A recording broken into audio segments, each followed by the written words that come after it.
ఇది వేరుశనగ పప్పు వచ్చండి, పప్పు చెక్క అంటారు, చిక్కీ అని కూడా అంటారు. ఇది నేను సాయంత్రం ఆఫీస్ నుంచి వచ్చాక పిల్లల కోసం తయారు చేశాను.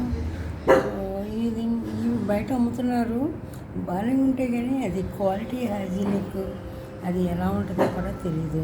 అసలు మ్యాక్సిమం ఫుడ్స్ నేను ఇంట్లోనే తయారు చేస్తాను. ఇది ఈ చిక్కీ పిల్లలు చాలా ఇష్టంగా తింటారు. అందుకే మా వాళ్ళు అమెరికా నుండి వచ్చారు కదా, సో వాళ్ళకి ప్రతిదీ కూడా సో క్రేజీ అండ్ ఇంట్రెస్టింగ్ అనమాట, జస్ట్ ఇండియన్ ఫుడ్స్. సో దీన్ని ఎలా చేశారంటారా, వేరుశనగపప్పు చక్కగా దోరగా వేయించేసి పొట్టు తీసేసాక మంచి బెల్లం, చిత్తూరు బెల్లం అయితే చాలా బాగుంటుంది, అది ఆర్గానిక్ టైప్లో ఉంటుంది. ఇక్కడ బూరిపల్లి ఇవన్నీ వద్దు, అస్సలు బాగోట్లా. అదే ఈ బెల్లం తీసుకుని, చిత్తూరు బెల్లం తీసుకుని రౌండ్స్గా వస్తుంది, దాన్ని నేను ముక్కలు చెక్కి తరిగి పాకం బట్టి ఇదిగో ఇలా ఇంత గట్టి పాకం ఇది వచ్చాక ఈ వేరుశనగపప్పు కలిపేసి కొంచెం ప్లేట్లో నెయ్యి రాసి దాంట్లో పోతాను. తర్వాత దాని మీద నేను నువ్వులు చాలా మంచిది బలం, చూసారా నువ్వులు,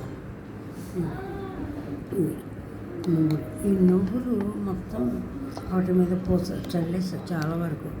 సో తింటున్నప్పుడు నువ్వులు టేస్ట్ తగిలింది, వేరుశనగపప్పుతో పాటు నువ్వులు కలిపి హెల్తీగా ఉంటుంది. రోజుకో ముక్క అంటే తిన్నంత తింటే కనుక అందరికీ మంచిది. ఈ వేరుశనగపప్పు అనేది ప్రతి ఒక్కరికి కూడా మంచి పోషకాలు ఇస్తుంది, కాబట్టి మీరు ట్రై చేయండి, చాలా బాగుంది.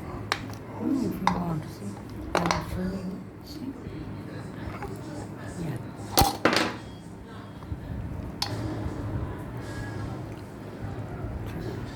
సో వెనక్కి తిప్పితే ఇదిగోండి నువ్వులు.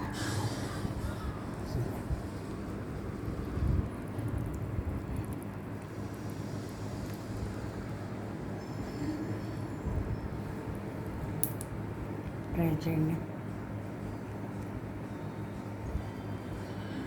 సో ఇది ఒక 1 వీక్ వస్తుందండి మనం గట్టిగా తినగలిగితే కనుక.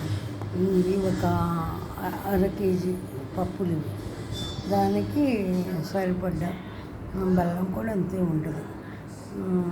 పావు మీద ఇంకొంచెం వేసాను అంతే, పూర్తిగా 1/2 కేజీ బెల్లం వేయలేదు, పావు వేసి ఉంటాను. నువ్వులు అయితే కనుక 2 గుప్పులు నువ్వులు లాస్ట్లో చల్లుకున్నాను. సో ట్రై చేయండి. Thank you.